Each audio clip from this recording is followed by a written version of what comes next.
Alright, today I'm going to do a video review of the new study Quran that has come out through Harper Collins.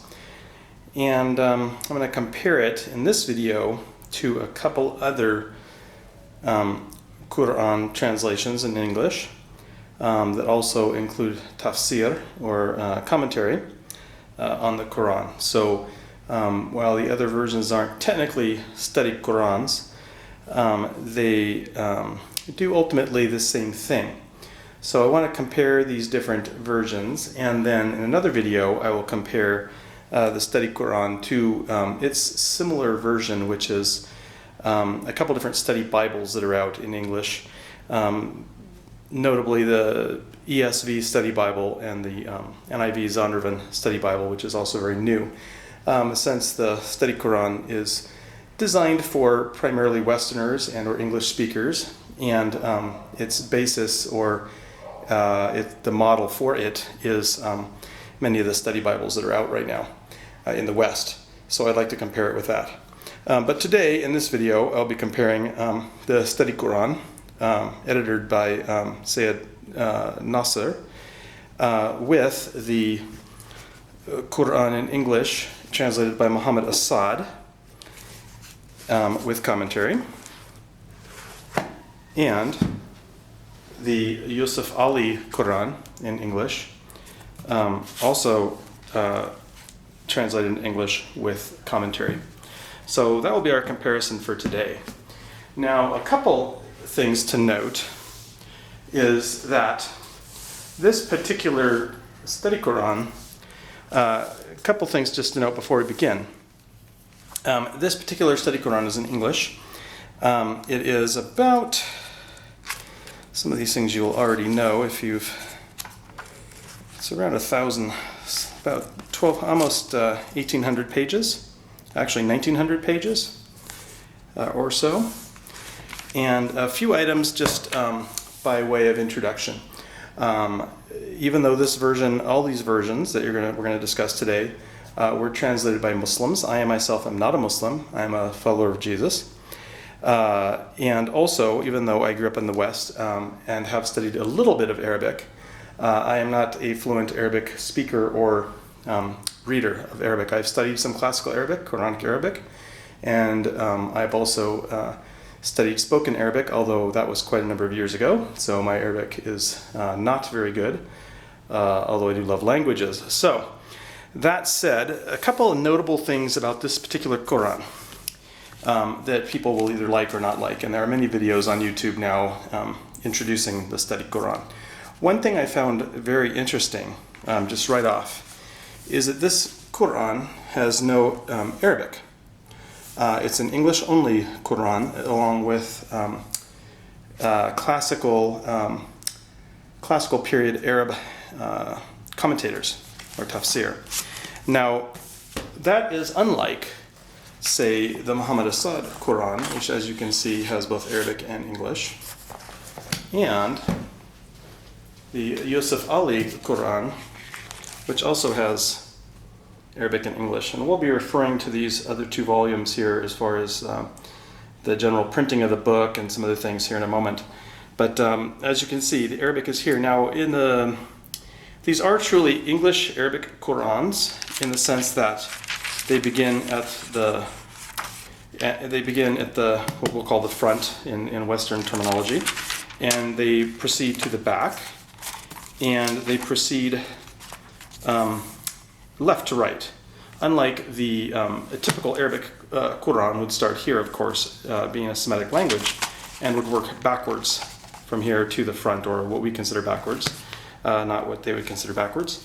But so this volume and the Muhammad Asad translation of the Quran does follow a typical English understanding, going from left to right and from the front to the back, if that makes any sense. Just like this one does. But the one notable missing thing, like I said, is there is no Arabic in this Quran.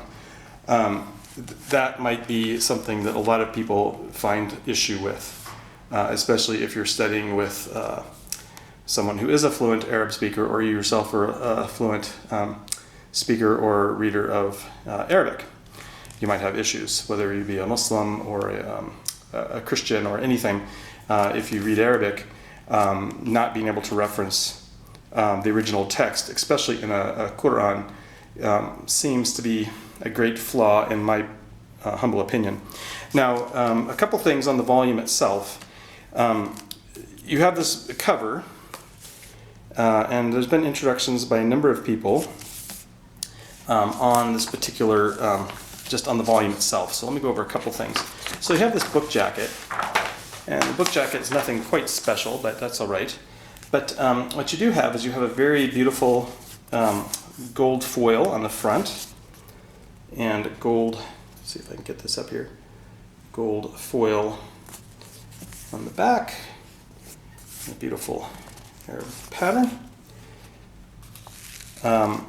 And one other notice that you have is you have very thin paper. This is a very, as you can see the ghosting through here, through the other page. And ghosting is quite an issue with this volume because the paper is just very thin vellum. Now, when I do my other, I'll do another version, like I said, of this video, comparing this to some of the study Bibles that are in the West. But this paper is even thinner than most of the study Bibles that are out there at the moment. So it allows you to put a lot into this one volume. But the paper choice here is quite a bit thinner. This paper choice is quite a bit thinner than either this paper or this paper. Now, I'm not a huge fan of this color, this cream-colored paper. Never have been. And there is some slight ghosting happening here too, you might be able to see. But even so, this paper feels quite a bit more substantial than this onion skin vellum. And everybody that I know that has bought this volume or reviewed this volume has spoken about the thinness of the paper, and that's because you want to treat the volume properly, and you want to be careful with it. You must be very careful, very gentle in reading this volume because of the thinness of the paper, so that it's not ripped, so it doesn't fold. It's just something to note. And again, in this particular volume, this Muhammad Asad version, it's much more of a normal offset 24-pound feel paper, maybe even a bit heavier than that. And again, no real ghosting. I mean, you can maybe see a hair, but it's not at all bad. All right. So the paper choice is very bright.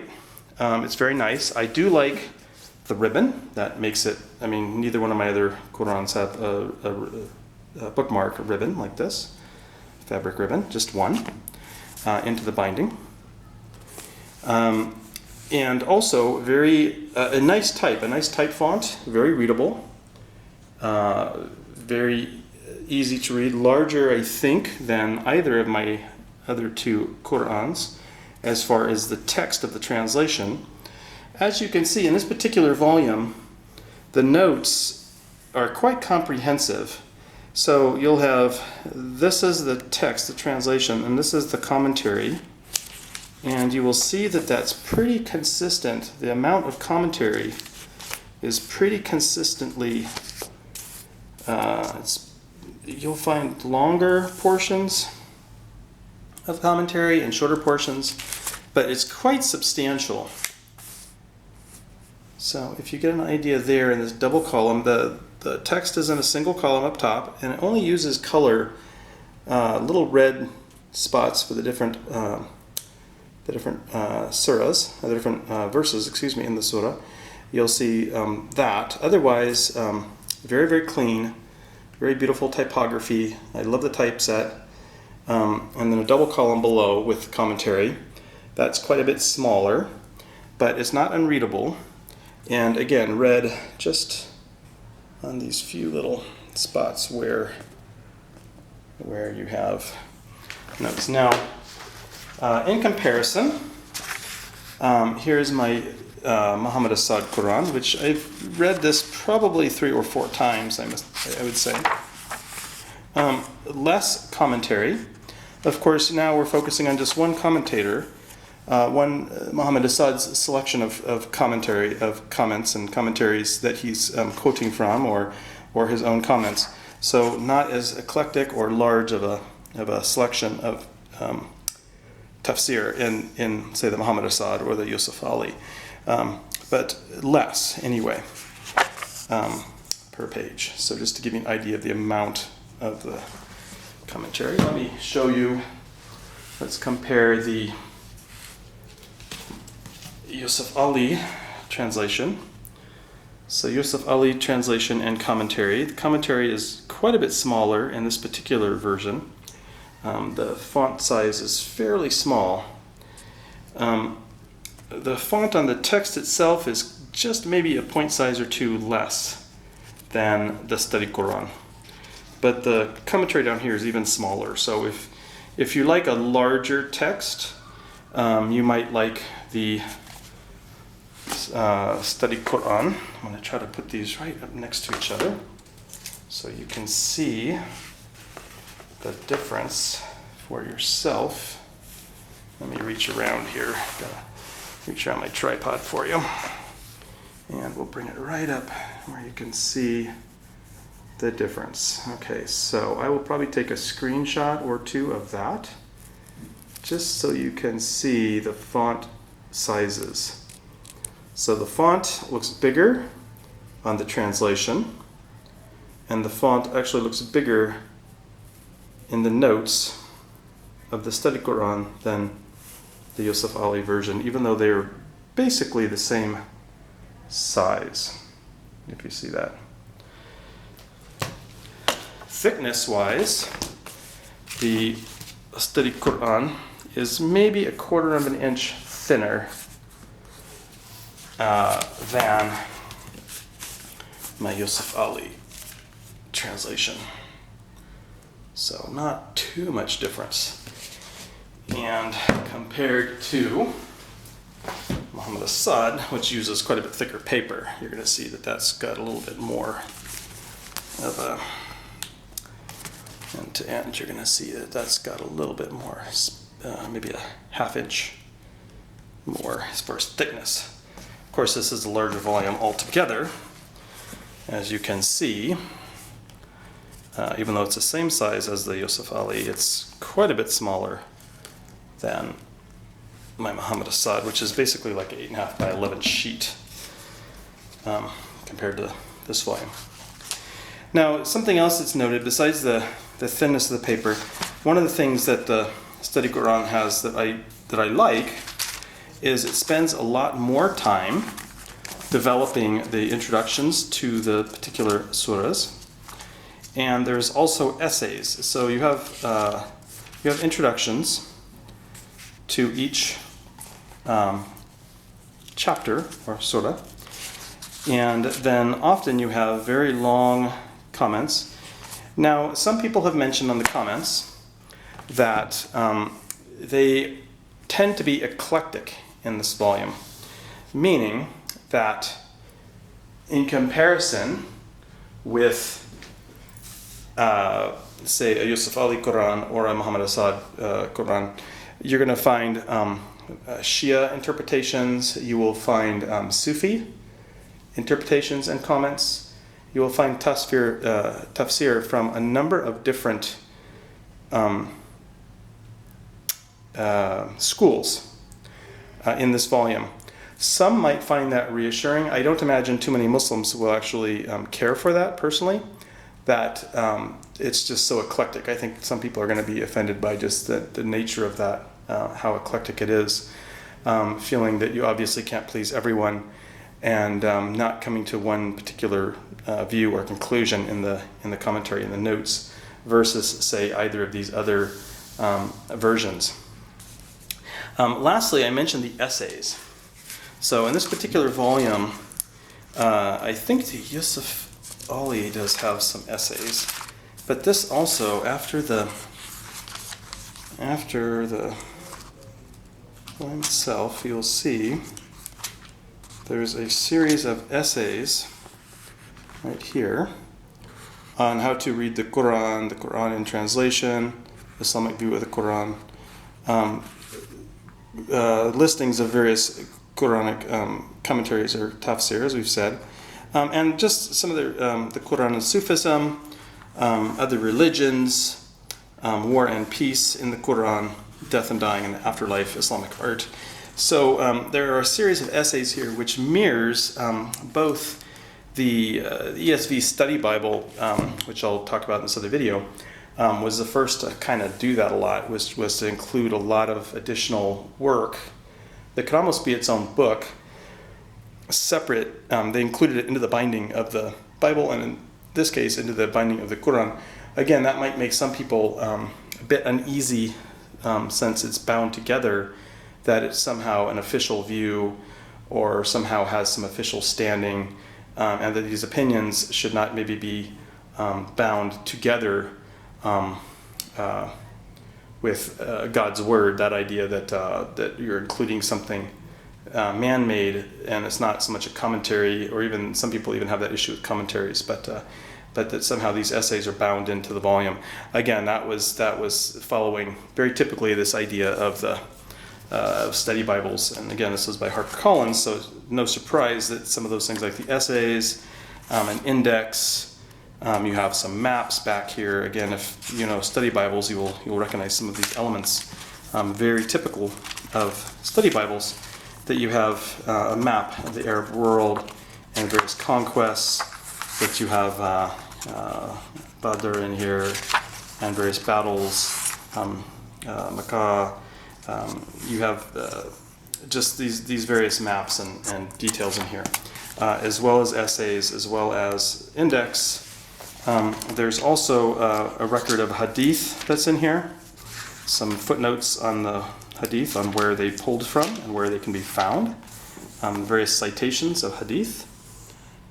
It's nice, these are actually offset by the red. I find that very helpful. I haven't used this Quran. I've just started reading through it. And so, like I said, I'm not going to comment too much on the notes themselves in this volume, because I'm just not that familiar with it in comparison with, say, the Muhammad Asad. And I also will not mention too much about the translation itself, because I just haven't read enough yet to be fair. However, I have found a couple things that are kind of interesting. So I was kind of surprised that something like this, Our Lord, thou art the gatherer of mankind unto a day about which there is no doubt. Truly God will not fail the tryst. That kind of language is very interesting in a contemporary translation. I find somehow that there's words used in here to make it more honorific or beautiful, but are kind of unusual to be found here. I mean, you might find some of those in the Yusuf Ali Quran. You sometimes find some awkward translation. But these are older translations, and I'm very surprised to find some of this more archaic language in this new volume, since it's a brand new translation. To me, that kind of read a little rough, and I was kind of shocked by just some of the oddities that I found. I didn't think that would be the case. So anyway, so that's my review. I think all of these are fair translations. I think my favorite still, just I've read it so many times, my favorite still, my go-to is still Muhammad Asad. It probably always will be. I haven't read enough of the Study Quran yet, but I like Muhammad Asad translation. I believe it's fair. His notes are fair. I started out before going to London reading Yusuf Ali. That was my first. Actually, Muhammad Pickdall was first, and then Yusuf Ali second. But Yusuf Ali was the one I read the most before finding Muhammad Asad. So again, a fair translation, not a super. I think there's a couple things in here that the translation may not be quite fair, or are used to kind of agree with certain Muslim predispositions. I think this particular volume also does a very fair job. Some places that I looked in here on controversial translation, places of translation, they've translated very, very fair versus trying to take a particular ideological viewpoint by using different words to kind of mute the text or to make it say more than it does. So on those particular 5 or 6 particular verses that I looked at, like I said, I'm just beginning to read through this, but in those particular places, I found the translation to be very fair. So that is basically my review of the Study Quran versus the Muhammad Asad, Study Quran and the Yusuf Ali translation with commentary. So I hope that helps, and we will talk to you soon. Bye-bye.